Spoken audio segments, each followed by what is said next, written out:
ಎಲ್ಲರಿಗೂ ನಮಸ್ಕಾರ. ನಾನು ನಾಗರಾಜ್. ತಮಗೆಲ್ಲ ಕನ್ನಡ ಅಮರ ಯೂಟ್ಯೂಬ್ ಚಾನಲ್ಗೆ ಸ್ವಾಗತ. ಬನ್ನಿ ವಿದ್ಯಾರ್ಥಿಗಳೇ, ಈ ದಿನ 10ನೇ ತರಗತಿಯ ಕನ್ನಡ ಪಠ್ಯಪುಸ್ತಕದ ಭಾಗ 2ರಲ್ಲಿ ಇರತಕ್ಕಂತಹ ಪಾಠ ಅಗ್ನಿಭೂತಿ ವಾಯುಭೂತಿಯರ ಕಥೆ. ಈ ಪಾಠದ ಬಗ್ಗೆ ಅಭ್ಯಾಸ ಮಾಡ್ತಾ ಹೋಗೋಣ. ಈ ಪಾಠವನ್ನ ರಚನೆ ಮಾಡಿರ್ತಕ್ಕಂಥವ್ರು ಶಿವಕೋಟ್ಯಾಚಾರ್ಯ ಅಂತಕ್ಕಂಥವ್ರು.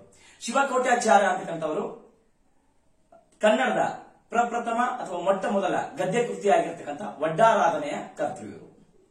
ಇದರಲ್ಲಿ ವಡ್ಡಾರಾಧನೆಯಲ್ಲಿ ಒಟ್ಟು 19 ಕಥೆಗಳು ಬರ್ತವೆ. ಈ ಎಲ್ಲ ಕಥೆಗಳು ಜೈನ ಧರ್ಮಕ್ಕೆ ಸಂಬಂಧಿಸಿದ ಕಥೆಗಳಾಗಿದ್ದಾವೆ. ಇದರಲ್ಲಿ ಬರ್ತಕ್ಕಂಥವ್ರನ್ನ ಧರ್ಮವೀರರು ಅಂತಕ್ಕಂಥ ಮಾತಿನಲ್ಲಿ ಹೇಳ್ತಾ ಹೋಗ್ತಾರೆ. ಧರ್ಮವೀರರು ಅಂದ್ರೆ ಧರ್ಮವನ್ನ ಅನುಸರಿಸುವವರು, ಧರ್ಮದ ನೀತಿ ನಿಯಮಗಳನ್ನ ಪಾಲನೆ ಮಾಡುವವರು ಅಂತಕ್ಕಂಥದ್ದು. ಇಲ್ಲಿ ವಡ್ಡಾರಾಧನೆ ಅಂತ ಹೇಳಿದ್ರೆ ಅರ್ಥ ಹಿರಿಯರ ಪೂಜೆ. ವಡ್ಡಾರು ಅಂದ್ರೆ ಹಿರಿಯರು, ಆರಾಧನೆ ಅಂದ್ರೆ ಪೂಜೆ, ಹಿರಿಯರ ಪೂಜೆ ಅಥವಾ ಹಿರಿಯರನ್ನು ಗೌರವಿಸುವುದು. ಅಂದ್ರೆ ಅರ್ಥ ಇಲ್ಲಿ ಕೇವಲ ವಯಸ್ಸಿನಿಂದ ಮಾತ್ರ ಅಲ್ಲ, ಅವರ ಜ್ಞಾನದಿಂದ ಅವರನ್ನ ಪೂಜಿಸ್ತಾ ಹೋಗ್ತೀವಿ. ಅವರ ತಿಳುವಳಿಕೆ ಆಗಿತ್ತು, ಅವರ ಒಂದು ಬುದ್ಧಿವಂತಿಕೆ ಆಗಿತ್ತು. ಆದ್ದರಿಂದ ಜ್ಞಾನಕ್ಕೆ ಮತ್ತು ವಯಸ್ಸಿಗೆ ಎರಡನ್ನೂ ಸೇರಿಸಿ ಅಲ್ಲಿ ವಡ್ಡಾರಾಧನೆ ಅಂತಕ್ಕಂಥ ಮಾತನ್ನ ಹೇಳ್ತಾ ಹೋಗ್ತಾರೆ. ಒಟ್ಟಿನಲ್ಲಿ ವಡ್ಡಾರಾಧನೆ ಅಂದ್ರೆ ಹಿರಿಯರ ಪೂಜೆ ಅಥವಾ ಜ್ಞಾನಿಗಳ ಪೂಜೆ ಅಥವಾ ಗೌರವವನ್ನು ಸಲ್ಲಿಸುವುದು ಅಂತ ಅರ್ಥ. ಇಲ್ಲಿ ಈ ಒಂದು ಜೈನ ಧರ್ಮದಲ್ಲಿ 19 ಕಥೆಗಳನ್ನ ಒಳಗೊಂಡಿರ್ತಕ್ಕಂಥ ವಡ್ಡಾರಾಧನೆ ಇದೆ. ಈ ಪಾಠ ಅಥವಾ ಒಂದೊಂದು ಕಥೆಗಳು ಸಹ ಒಂದೊಂದು ಸಂದೇಶವನ್ನ ನಮಗೆ ನೀಡ್ತಾ ಹೋಗ್ತವೆ. ಒಂದೊಂದು ಕಥೆಗಳು ಸಹ ಒಂದೊಂದು ಸಂದೇಶವನ್ನು ನೀಡ್ತಾ ಹೋಗ್ತವೆ. ಈ ಒಂದು ಕಥೆಯಲ್ಲಿ ಕರ್ಮಕ್ಷಯದಿಂದ ಸಿದ್ಧಿ ಉಂಟಾಗುತ್ತದೆ ಅಂತಕ್ಕಂಥ ಮಾತನ್ನು ಹೇಳ್ತಾರೆ. ಕರ್ಮಕ್ಷಯದಿಂದ ಸಿದ್ಧಿ ಉಂಟಾಗುತ್ತದೆ. ಕರ್ಮ ಅಂತ ಹೇಳಿದ್ರೆ ನಾವು ಮಾಡಿದ ಪಾಪ, ಕ್ಷಯ ಅಂದ್ರೆ ನಾಶ. ನಾವು ಮಾಡಿದ ಪಾಪ ನಾಶವಾದಾಗ ಸಿದ್ಧಿ ಉಂಟಾಗುತ್ತದೆ, ಒಳ್ಳೆದಾಗತ್ತೆ ನಮಗೆ ಅಂತಕ್ಕಂಥ ಸಂದೇಶವನ್ನ ಸಾರ್ತವೆ. ಅಷ್ಟೇ ಅಲ್ಲ, ಈ ಒಂದು ಕರ್ಮಕ್ಷಯವು ನಮಗೆ ತಪಸ್ಸಿನಿಂದ ಮಾತ್ರ ಸಾಧ್ಯ. ಕರ್ಮಕ್ಷಯ ಆಗ್ಬೇಕು ಅಂದ್ರೆ, ನಾವು ಮಾಡಿದ ಪಾಪಗಳು ನಾಶ ಆಗ್ಬೇಕಂದ್ರೆ ಕೇವಲ ತಪಸ್ಸನ್ನ ಆಚರಿಸಬೇಕು ಅಂತಕ್ಕಂಥ ಸಂದೇಶವನ್ನ ಈ ಒಂದು ಕಥೆಗಳು ನಮ್ಗೆ ನೀಡ್ತಾ ಹೋಗ್ತವೆ. ಹಾಗಾದ್ರೆ ಈ ಪಾಠದ ಬಗ್ಗೆ ನೋಡ್ತಾ ಹೋಗೋಣ. ಅದಕ್ಕಿಂತ ಮುಂಚೆ ನಾನು ನಿಮಗೆ ಹಲಿಗೆ ಮೇಲೆ ಬೋರ್ಡ್ ನಲ್ಲಿ ಕಥೆ ಬಗ್ಗೆ ಸಂಕ್ಷಿಪ್ತವಾದ ಮಾಹಿತಿಯನ್ನು ಕೊಡ್ತೀನಿ. ಆಮೇಲೆ ನಾವು ಪಾಠಕ್ಕೆ ಹೋಗ್ತಾ ಹೋಗೋಣ. ಬನ್ನಿ, ಈ ಪಾಠದಲ್ಲಿ ಅಗ್ನಿಭೂತಿ ವಾಯುಭೂತಿಯರ ಕಥೆ. ಈ ಪಾಠದಲ್ಲಿ ಅಗ್ನಿಭೂತಿ ಅಂತಕ್ಕಂಥವನು ದೊಡ್ಡವನು, ವಾಯುಭೂತಿ ಅಂತಕ್ಕಂಥವನು ಚಿಕ್ಕವನು. ಇವನ ಅಣ್ಣ ಮತ್ತು ಇವನ ತಮ್ಮ ಸಹೋದರರು. ಹಾಗಾದ್ರೆ ಪಾಠ ಹೇಗೆ, ಈ ಪಾಠದಲ್ಲಿ ಇವರ ಒಂದು ಪಾತ್ರ ಏನು, ಯಾವಾಗ ಬರ್ತಾರೆ ನೋಡ್ತಾ ಹೋಗೋದಾದ್ರೆ, ಜಂಬೂ ದ್ವೀಪ ಅಂತಕ್ಕಂಥದ್ದು ಭರತ ಕ್ಷೇತ್ರದಲ್ಲಿ ಜಂಬೂ ದ್ವೀಪ ಅಂತಕ್ಕಂಥ ಒಂದು ಸ್ಥಳ. ಅಲ್ಲಿ ಆ ದ್ವೀಪದಲ್ಲಿ ಒಂದು ವಸ್ಸೆ ಅಂತಕ್ಕಂಥ ನಾಡು ಅಂದ್ರೆ ರಾಜ್ಯ ಅಥವಾ ಪ್ರಾಂತ್ಯ ಅಂತ ಕರಿತಾ ಹೋಗ್ತೀವಿ. ಅದರಲ್ಲಿ ಕೌಸಂಬಿ ಅಂತಕ್ಕಂಥದ್ದು ಒಂದು ಪಟ್ಟಣ. ಆ ಪಟ್ಟಣವನ್ನ ಆಳ್ತಾ ಇರ್ತಕ್ಕಂಥ ರಾಜ ಅಂತ ಹೇಳಿದ್ರೆ ಅತಿಬಳ ಅಂತಕ್ಕಂಥ ರಾಜ. ಅವನ ಹೆಂಡತಿ ಮನೋಹರಿ ಅಂತಕ್ಕಂಥವಳು. ರಾಜ ಅತಿಬಳ, ಹೆಂಡತಿ ಮನೋಹರಿ. ಆ ರಾಜ ಅತಿಬಳನಾಗಿರ್ತಕ್ಕಂಥ ರಾಜನಿಗೆ ಒಬ್ಬ ಮಂತ್ರಿ ಇರ್ತಾನೆ. ಅವನ ಹೆಸರು ಸೋಮಶರ್ಮ ಅಂತಕ್ಕಂಥವನು. ಆ ಸೋಮಶರ್ಮನ ಹೆಂಡತಿ ಕಾಶ್ಯಪಿ ಅಂತಕ್ಕಂಥವಳು. ಗಂಡ ಹೆಂಡತಿ ಅವರಿಬ್ಬರು ಮಕ್ಕಳೇ ಈ ಅಗ್ನಿಭೂತಿ ಮತ್ತೆ ವಾಯುಭೂತಿ ಅಂತಕ್ಕಂಥವ್ರು. ಏನಾಗತ್ತೆ, ಸೋಮಶರ್ಮ ತೀರ್ಕೊಂಡ್ಬಿಡ್ತಾನೆ. ತೀರ್ಕೊಂಡ ತಕ್ಷಣ ರಾಜನಿಗೆ ಬಹಳ ದುಃಖ ಆಗತ್ತೆ. ಆಮೇಲೆ ಮಕ್ಕಳಾಗಿರ್ತಕ್ಕಂಥ ಅಗ್ನಿಭೂತಿ ವಾಯುಭೂತಿಯನ್ನ ಕರೆಸ್ಬಿಟ್ಟು ಅವರಿಗೆಲ್ಲ ಉಡುಗೊರೆಯನ್ನ ಕೊಟ್ಟು ಊಟವನ್ನ ಮಾಡಿಸಿ ಅವರ ದುಃಖವನ್ನ ಅಳಿಸಿ ಕಳಿಸ್ಕೊಡ್ತಾನೆ. ಅದಾದ್ಮೇಲೆ ತಮಗೆಲ್ಲ ಗೊತ್ತಿರಬೇಕು, ಆಗಿನ ಕಾಲದಲ್ಲಿ ಅಧಿಕಾರ ಅಂತಕ್ಕಂಥದ್ದು ವಂಶ ಪಾರಂಪರವಾಗಿ ಬರ್ತಾ ಇತ್ತು. ತಂದೆಯ ಸ್ಥಾನವನ್ನ, ಮಂತ್ರಿ ಒಂದು ಸ್ಥಾನವನ್ನ ಅವ್ರ ಮಕ್ಕಳು ತುಂಬಬೇಕಾಗಿತ್ತು.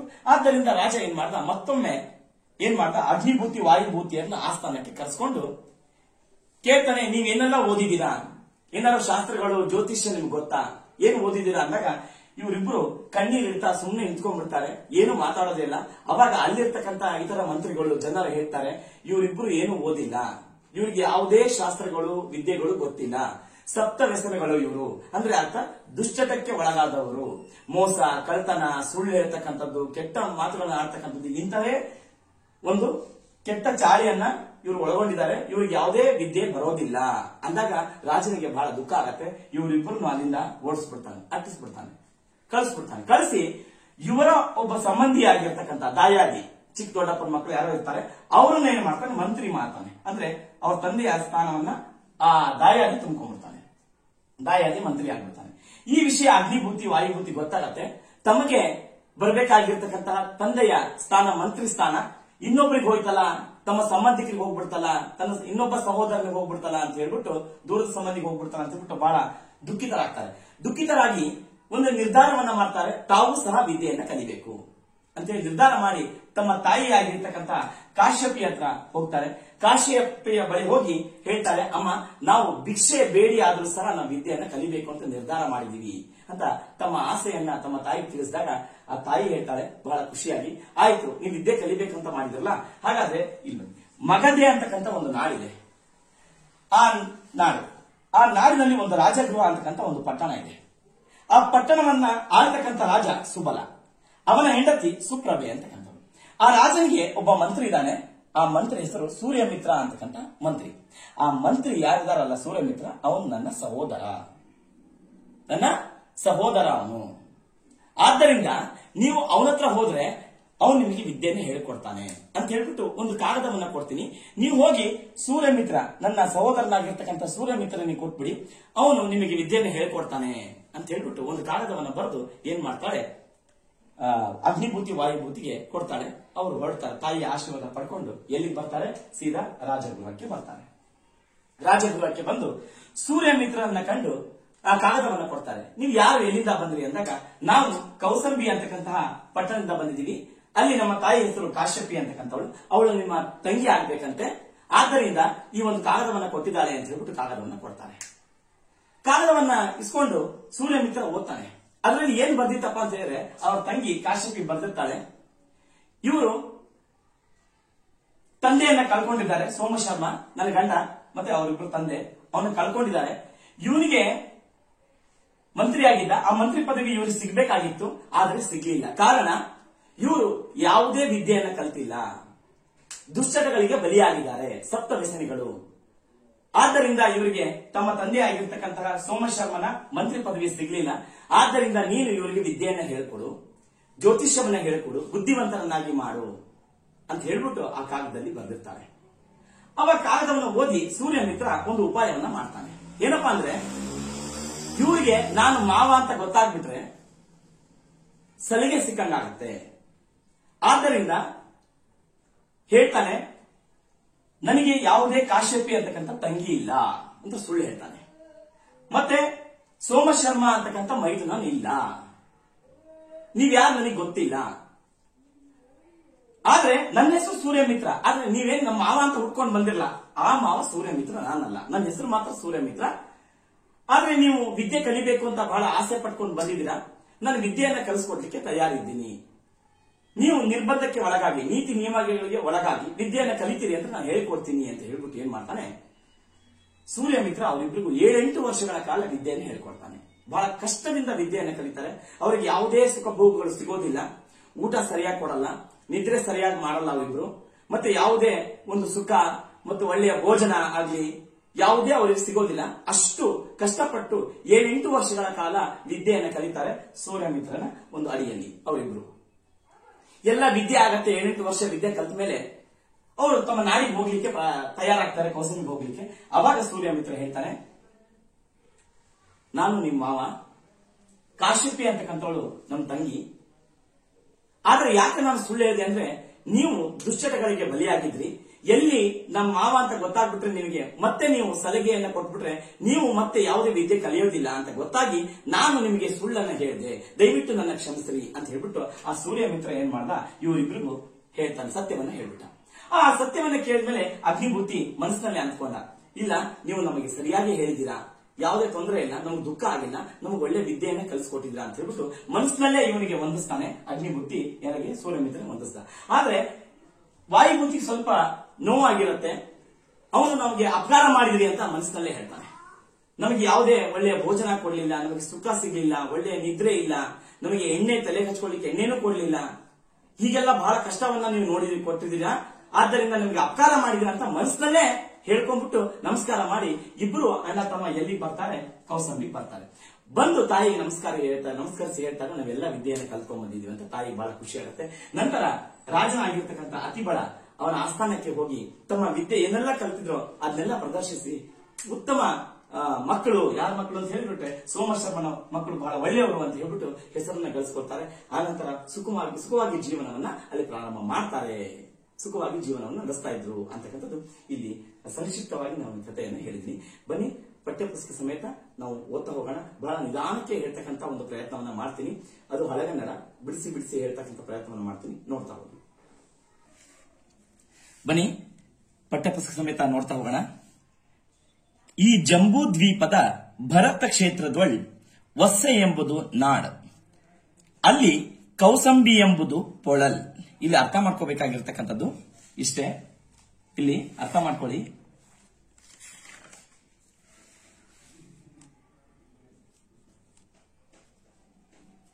ಇದು ಳ ಹಿಂಗಿದ್ರೆ ಳ ಹಳೆಗನ್ನಡದಲ್ಲಿ, ಹಿಂಗಿದ್ರೆ ರ ಅಂತಕ್ಕಂಥ ಅಕ್ಷರ. ಇದನ್ನ ಅರ್ಥ ಮಾಡ್ಕೊಂಡ್ರೆ ಬಹಳ ಸುಲಭ ಆಗತ್ತೆ. ಬನ್ನಿ ನೋಡ್ತಾ ಹೋಗೋಣ. ಈ ಜಂಬೂ ದ್ವೀಪದ ಭರತ ಕ್ಷೇತ್ರದೊಳ್ ಒಸ್ಸೆ ಎಂಬುದು ನಾಡ್, ಅಲ್ಲಿ ಕೌಸಂಬಿ ಎಂಬುದು ಪೊಳಲ್. ಅದನ್ ನಾ ಇದನ್ನ ಅದನ್ ನ ಅರ್ಧ ಮಾಡ್ಕೊಂಡಾಗ ಆ ಉಳಿತು. ಆಳ್ವನ್ ನ ಆದ್ಮೇಲೆ ಅಲ್ಲಿ ಆ ಇದೆ. ಇದರಲ್ಲಿ ಹಿಂದ್ಗಡೆ ಕೊಟ್ಟಿದ್ದಾರೆ, ನಿಮಗೆ ಹೇಗೆ ಬಿಡಿಸ್ಕೊಂಡು ಓದ್ಬೇಕು ಅಂತ ಅರ್ಥ ಆಗತ್ತೆ ಅನ್ಕೊಂಡಿದ್ದೀನಿ. ನಾನು ನಿಧಾನಕ್ಕೆ ಓದ್ತಾ ಇದ್ದೀನಿ, ಅದಕ್ಕೆ ಅರ್ಥ ಮಾಡ್ಕೊಳ್ಳಿ. ಪೊಳಲ್ ಅದನ್ ಆಳ್ವನ್ ಅತಿ ಬಳನೆಂಬ ಅರಸನ್, ನಾ ಇದೆಯಲ್ಲ ಆ ತಗೋಬೇಕು. ಆತನ ಮಹಾದೇವಿ ಮನೋಹರಿ ಎಂಬಳ್ ಹೇಳ್ತಾರೆ.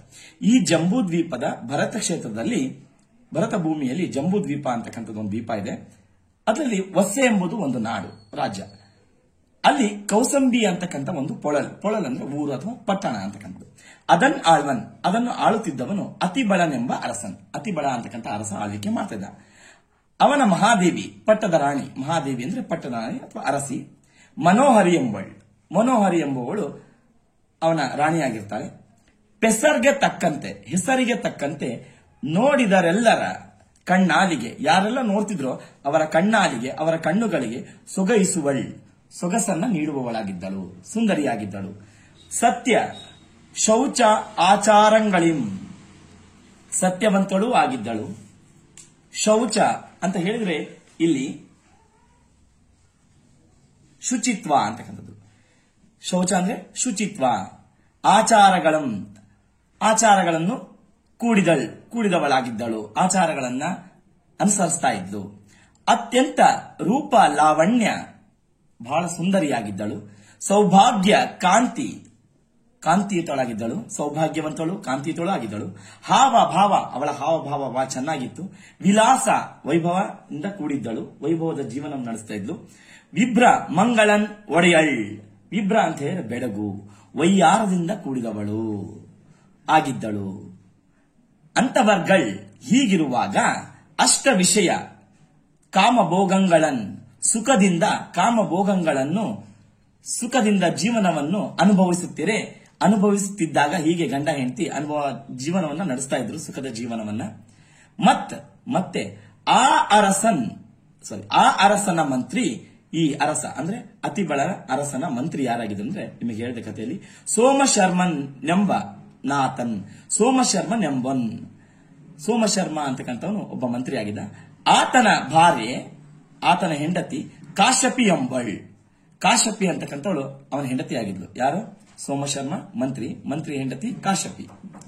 ಇರ್ವರ್ಗಂ, ಇವರಿಬ್ಬರಿಗೂ ಮಕ್ಕಳ್ ಅಗ್ನಿಭೂತಿ ವಾಯುಭೂತಿ ಎಂಬಳ್, ಅಗ್ನಿಭೂತಿ ಮತ್ತೆ ವಾಯುಭೂತಿ ಅಂತಕ್ಕಂಥ ಮಕ್ಕಳು, ಅವರಿಬ್ಬರಿಗೂ ಅಗ್ನಿಭೂತಿ ವಾಯುಭೂತಿ ಎಂಬ ಮಕ್ಕಳಿದ್ರು. ಅವರ್ಗಳ್ ತಾಯಿ ತಂದೆವಿರ ಕೇಳ್ಪಿಯಂ ಗೆಯ್ಯದ, ಅವರು ತಾಯಿ ತಂದೆಯರ ಯಾವ ಮಾತನ್ನೂ ಕೇಳುತ್ತಿರಲಿಲ್ಲ. ವೇದಂ ಮೊದಲಾಗೊಡೆಯ ಶಾಸ್ತ್ರಗಳನ್ನು ಓದದೆ, ವೇದ ಮತ್ತು ಇನ್ನಿತರ ಶಾಸ್ತ್ರಗಳನ್ನು ಏನನ್ನೂ ಓದದೆ ತಂದೆ ಸಂಪಾದಿಸಿದ ಕಸವರಮಂ ಸಂಪಾದನೆಯನ್ನು, ಹಣವನ್ನು ಬಿಎಂಗೆಯುತ್ತಂ ವೆಚ್ಚ ಮಾಡುತ್ತಾ, ಖರ್ಚು ಮಾಡುತ್ತಾ ಸಪ್ತ ವ್ಯಸನ ಅಭಿಭೂತರಾಗಿ ಅಂತ ಹೇಳಿದ್ರೆ 7 ದುಶ್ಚಟಗಳನ್ನು ಒಳಗೊಂಡಿದ್ರಂತೆ. ಅದು ಯಾವ್ದಪ್ಪ ಅಂದ್ರೆ ಜೂಜು, ಮದ್ಯಪಾನ, ಕಳ್ತನ, ಬೇಟೆ, ದುರ್ವಾಕ್ಯ, ಕೆಟ್ಟ ಮಾತುಗಳನ್ನ ಆಡೋದು, ಧನ ದುರುಪಯೋಗ, ಹಣವನ್ನ ಸುಮ್ಮನೆ ಹಾಳು ಮಾಡ್ತಕ್ಕಂಥದ್ದು, ಮತ್ತೆ ಪರಸ್ತ್ರೀ ವ್ಯಾಮೋಹ, ಹೀಗೆ ಕೆಟ್ಟ ದುಶ್ಚಟಗಳನ್ನ ಒಳಗೊಂಡಿದ್ರಂತೆ. ನೆರಗುತ್ತಿರೆಂ, ಹೀಗೆ ನಡೆಯುತ್ತಿರುವಾಗ ನೆಗಳುತ್ತಿರೆ ಇರೆ, ಫಲಕಾಲದಿಂ, ಸ್ವಲ್ಪ ಕಾಲದ ನಂತರ ತಂದೆ ಕಳೆದೊಡೆ, ತಂದೆಯನ್ನ ಕಳ್ಕೊಂಡ್ಬಿಟ್ರು. ಯಾರವನು? ಸೋಮಶರ್ಮನ್ಗೆ ಕಳ್ಕೊಂಡ್ಬಿಡ್ತಾರೆ, ತನ್ನ ತಂದೆಯನ್ನ ಕಳ್ಕೊಂಡ್ಬಿಡ್ತಾರೆ ಅಗ್ನಿಭೂತಿ ವಾಯುಭೂತಿ. ಸೋಮಶರ್ಮನ್ಗೆ ಮಕ್ಕಳೊಳ್ ಇರಲ್, ಮಕ್ಕಳ್ ಒಳರ್ ಇಲ್ಲ ಎಂದ ಅರಸಂ ಬೆಸೆಗೊಂಡೊಡೆ.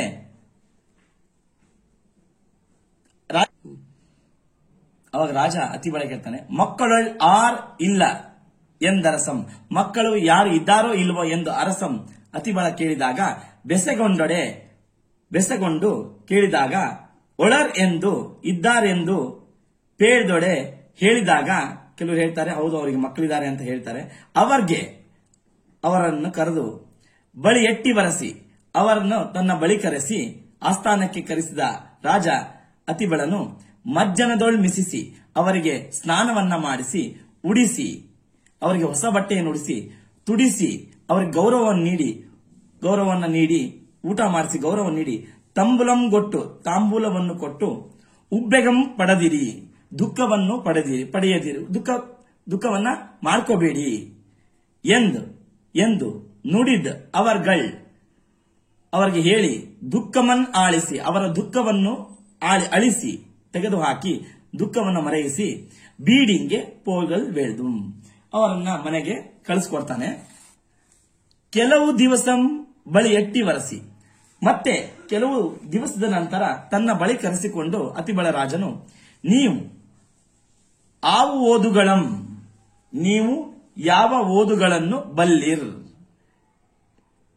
ಇರುವರು, ನಿಮಗೆ ಏನಾದರೂ ಓದುವುದು ಗೊತ್ತೇ, ಏನಾದರೂ ಓದಲು ಬಲ್ಲಿದ್ದೀರಾ, ನಿಮ್ಗೆ ಗೊತ್ತಾ ಎಂದು ಇಬ್ಬರನ್ನು ಬೆಸೆಗೊಂಡೊಡೆ ಕೇಳಿದಾಗ, ಅವರಿಬ್ಬರು ಅಗ್ನಿಭೂತಿ ಮತ್ತು ವಾಯುಭೂತಿ ಇಬ್ಬರು ತಲೆಯನ್ನು ಬಗ್ಗಿಸಿ ಮರು ಮಾತುಗೂಡದೆ, ಏನನ್ನೂ ಮಾತನಾಡದೆ, ಕಣ್ಣ ನೀರಂ ತೀವಿ, ಕಣ್ಣಲ್ಲಿ ನೀರನ್ನು ತಂದುಕೊಂಡು ನೆಲನಂ ಬರೆಯುತ್ತೀರೆ, ನೆಲವನ್ನು ಕಾಲಿನಿಂದ ಹಾಗೆಯೇ ಏನ್ ಮಾಡ್ತಿರ್ತಾರೆ ಅಂದ್ರೆ ಕಾಲ ಆಡಿಸ್ತಿರ್ತಾರೆ ನೆಲಕ್ಕೆ. ಅವಾಗೇನು ಗೊತ್ತಿರಲ್ಲ, ಏನು ಮಾತಾಡಲ್ಲ. ಅವಾಗ ಸಭೆಯಲ್ಲಿ ಇದ್ದ ಎಲ್ಲ ಜನರು, ಎಲ್ಲರೂ ಸಹ, ಸಭೆಯಲ್ಲಿದ್ದ ಎಲ್ಲರೂ ಸಹ, ಇವರು ಮೂರ್ಖರು ಅಂತ ಹೇಳ್ತಾರೆ. ಏನು ಓದುಗಳನ್ ಅರಿಯರ್, ಇವರಿಗೆ ಯಾವ ಓದುಗಳು ಬರೋದಿಲ್ಲ, ಏನನ್ನೂ ತಿಳಿದಿಲ್ಲ, ಇವರು ಶಿಕ್ಷಣವನ್ನ ಕಲ್ತಿಲ್ಲ. ಇವರು ಸಪ್ತ ವ್ಯಸನ ಅಭಿಭೂತರೆಂದ್, ಇವರು ದುಶ್ಚಟಗಳಿಗೆ, ಸಪ್ತ ವ್ಯಸನ ಅಂದ್ರೆ ಹೇಳಿದೆ ನಿಮಗೆ, ಅಷ್ಟು ಅವಾಗಲೇ ಹೇಳಿದ್ನಲ್ಲ, ಎಲ್ಲ ದುಶ್ಚಟಗಳಿಗೆ ಅಭಿಭೂತರೆಂದು ಒಳಗಾಗಿ ಅರಸಂಗೆ ಪೇಳ್ದೊಡೆ.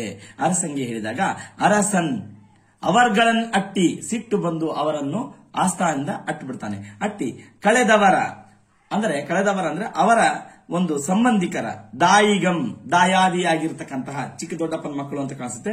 ಅದರಲ್ಲಿ ಶಾಸ್ತ್ರಂಗಳಂ ಬಲ್ಲಂಗಂ, ಯಾರಿಗೆ ಶಾಸ್ತ್ರಗಳು ಬರ್ತಿತ್ತೋ ಅವರಲ್ಲಿ ಒಬ್ಬನನ್ನ ಏನ್ ಮಾಡ್ದ, ಮಂತ್ರಿ ಪದವಿಯಂ ಬಾರುಮಂ, ಮಂತ್ರಿಯನ್ನಾಗಿ ಮಾಡ್ತಾನೆ.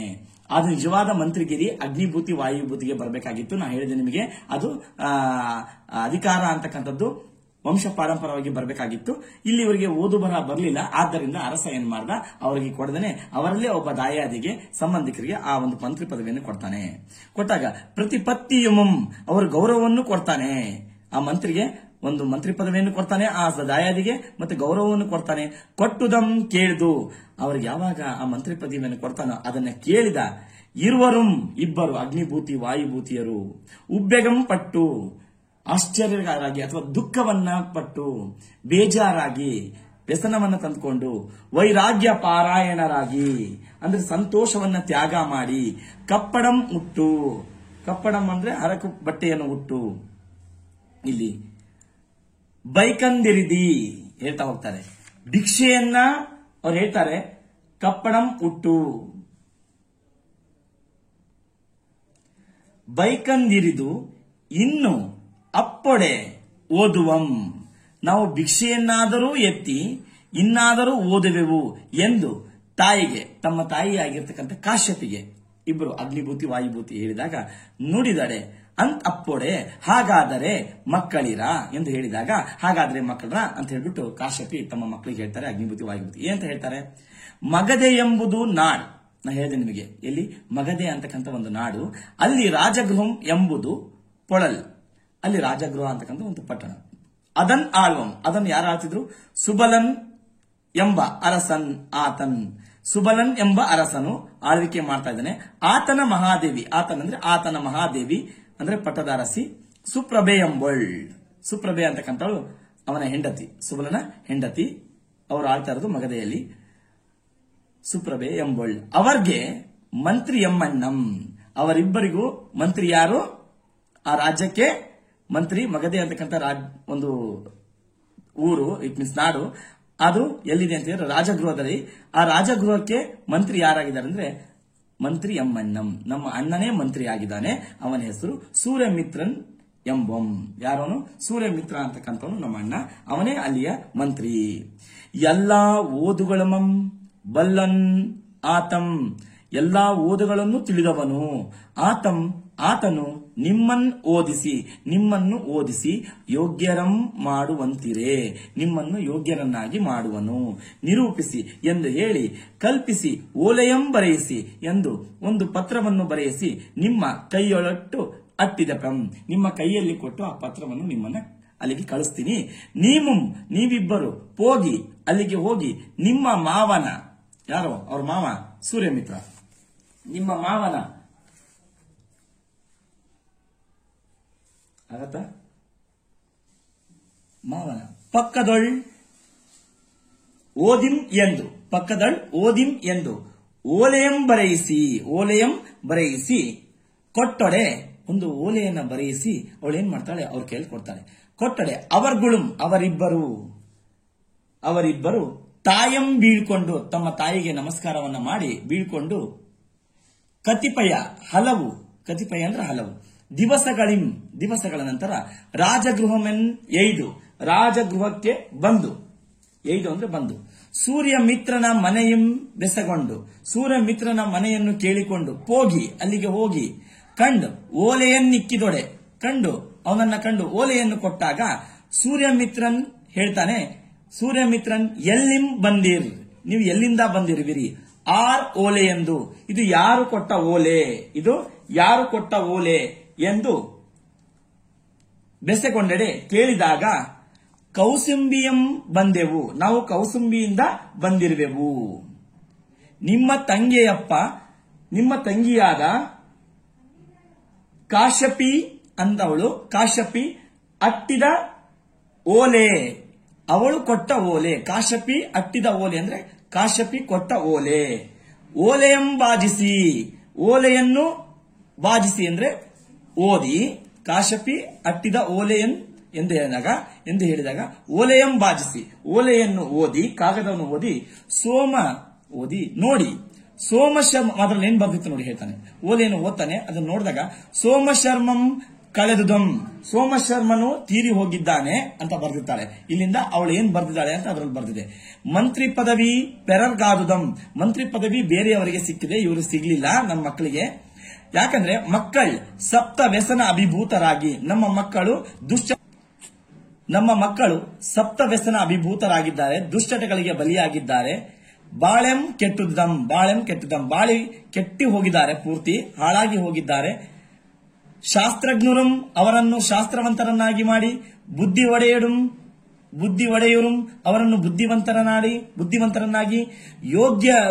ಯೋಗ್ಯವಂತರನ್ನಾಗಿ ಅಪ್ಪಂತು ಮಾಡಿಮೆಂದು ಹಾಗೆ ಮಾಡಬೇಕೆಂದು ಮಕ್ಕಳಂ ತನಗೆ ನಿರೂಪಿಸಿ, ನಿಮಗೆ ಮಕ್ಕಳನ್ನ ಕಳಿಸ್ಕೊಟ್ಟಿದ್ದೀನಿ.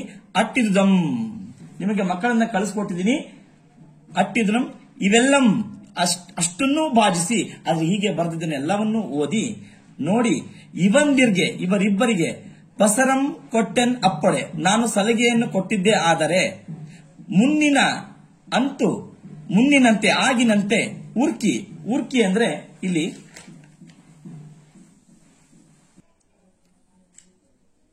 ದರ್ಪ ಅಂತ ಅರ್ಥ. ಉರ್ಕಿ ಅಂದ್ರೆ ದರ್ಪದಿಂದ ಕೆಡವರು ಎಂದು, ಕೆಟ್ಟು ಹೋಗ್ಬಿಡ್ತಾರೆ. ನಾನು ಸಲಿಗೆ ಕೊಟ್ಟರೆ ದರ್ಪದಿಂದ ಕೆಟ್ಟು ಹೋಗ್ಬಿಡ್ತಾರೆ, ಮೊದಲೇ ಹಾಳಾಗಿದ್ದಾರೆ ಎಂದು ಮನದಲ್ಲಿ ಅಂದ್ಕೊಂಡಿರ್ತಕ್ಕಂತಹ ಸೂರ್ಯಮಿತ್ರ ಅಗ್ನಿಭೂತಿ ವಾಯುಭೂತಿಗಳಿಗೆ ಇಂತೆಂದಂ, ಅಗ್ನಿಭೂತಿ ಮತ್ತು ವಾಯುಭೂತಿಯರಿಗೆ ಹೀಗೆ ಹೇಳಿದನು. ಕಾಶ್ಯಪಿ ಎಂಬಳ್ ನನಗೆ ತಂಗಿ ಇಲ್ಲ. ನೋಡ್ರಪ್ಪ, ಕಾಶ್ಯಪಿ ಅಂತಕ್ಕಂಥವ್ರು ನನಗೆ ಯಾವುದೇ ತಂಗಿ ಇಲ್ಲ. ಸೋಮಶರ್ಮನೆಂಬಂ ಮೈದುನನಂ ಇಲ್ಲ. ಸೋಮಶರ್ಮ ಅಂತಕ್ಕಂಥ ಮೈದುನ ನನಗಿಲ್ಲ. ಸೂರ್ಯಮಿತ್ರನ್ ಎಂಬ ಪೆಸರ್ ಎನಗುಂಟು. ನನಗೆ ಸೂರ್ಯಮಿತ್ರ ಅಂತಕ್ಕಂಥ ಹೆಸರು ನನಗಿದೆ.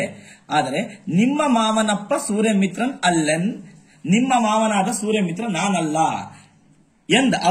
ಎಂದು ಹೇಳಿ ಅವರಿಗೆ ನುಡಿದಂ. ಹೀಗೆ ಹೇಳಿದನು. ಹೀಗೆ ಹೇಳಿದ, ನನಗೆ ಯಾರೇ ತಂಗಿ ಇಲ್ಲ, ಮತ್ತೆ ಮೈದುನೂ ಇಲ್ಲ, ನಾನು ಸೂರ್ಯಮಿತ್ರ ಅಂತಕ್ಕಂಥ ಹೆಸರು ನನಗಿದೆ, ಆದರೆ ನಿಮ್ಮ ಮಾವನಾಗಿರ್ತಕ್ಕಂಥ ಸೂರ್ಯಮಿತ್ರ ನಾನಲ್ಲ ಎಂದು ಹೇಳಿ ಮತ್ತೆ ಮಾತನ್ನ ಮುಂದುವರಿಸ್ತಾನೆ. ಏನಪ್ಪಾ ಅಂದ್ರೆ, ನೀಮ್ ಆರಾದೊಡೆಂ, ನೀವು ಯಾರಾದರೇನು, ವಿದ್ಯಾರ್ಥಿಗಳಾಗಿ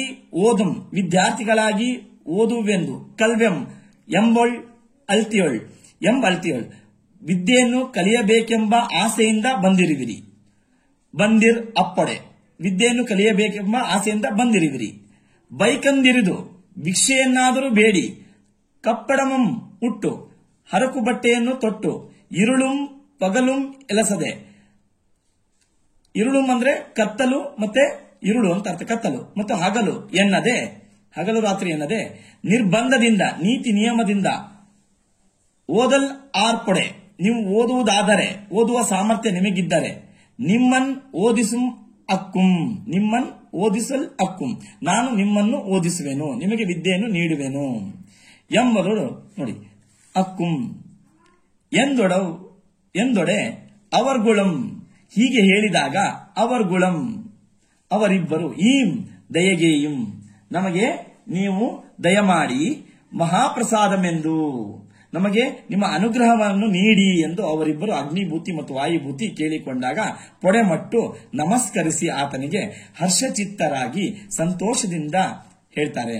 ಒಳಿತಪ್ಪ ದಿವಸ ವಾರ, ಒಳ್ಳೆಯ ದಿವಸ ಒಳ್ಳೆಯ ವಾರವನ್ನು ಮತ್ತು ವಿದ್ಯಾ ನಕ್ಷತ್ರದಂದು ಒಳ್ಳೆಯ ನಕ್ಷತ್ರವನ್ನು ವಿದ್ಯಾ ನಕ್ಷತ್ರವನ್ನು ನೋಡಿಕೊಂಡು ತಮಗೆ ಅನುಕೂಲವಾದ ದಿನದಂದು ನೋಡಿಕೊಂಡು ಓಜರ್ಗೆ ಎರಗಿ ತಮ್ಮ ಉಪಾಧ್ಯಾಯನಾದ ಸೂರ್ಯಮಿತ್ರನಿಗೆ ಎರಗಿ ನಮಸ್ಕರಿಸಿ ಪೊಡೆಮಟ್ಟು ನಮಸ್ಕರಿಸಿ, ಓಜರ್ಗೆ ಅಂದ್ರೆ ಉಪಾಧ್ಯಾಯನಿಗೆ ಎರಗಿ ನಮಸ್ಕರಿಸಿ ಪೊಡೆಮಟ್ಟು ಕಾಲಿಗೆ ನಮಸ್ಕರಿಸಿ ವಿದ್ಯಾ ವಿದ್ಯೆಯನ್ನು ಪ್ರಾರಂಭ ಮಾಡಿದರು, ಓದಲಿಕ್ಕೆ ಪ್ರಾರಂಭ ಮಾಡ್ತಾರೆ.